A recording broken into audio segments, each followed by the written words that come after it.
अधिक महिना सुरू आहे आणि म्हणून अधिकात हे करा ते करा आपण भरपूर वेळेला ऐकतो बघतो, पण नेमका अधिक कशामुळे येतो? अधिकाचं वैज्ञानिक कारण तुम्हाला माहिती आहे का? आपला अधिक मास म्हणजे काय आहे, तर ज्या वेळेला पृथ्वी सूर्याभोवती फिरते, तिचा फिरण्याचा कालावधी आपल्याला माहिती आहे 365 दिवस, ज्याला आपण 1 वर्ष म्हणतो. पण चंद्राचा पृथ्वीच्या भोवती फिरायचा कालावधी सुद्धा तेवढाच असेल का? तर अजिबात नाही.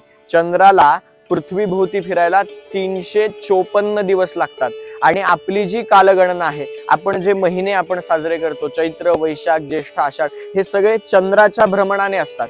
आणि मग या दोघांच्या भ्रमणामध्ये अर्थात 365 इकडे आणि 354 इकडे 11 दिवसांचा फरक पडतो. अर्थात चंद्र हा 11 दिवस मागे आहे आणि दरवर्षी हे असे 11 दिवस जर मागे मागे पडत गेले तर काय होईल?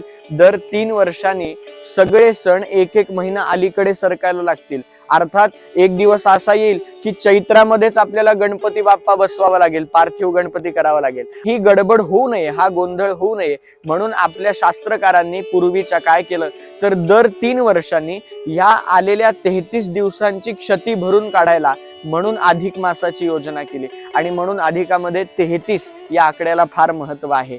जय जय रघुवीर समर्थ.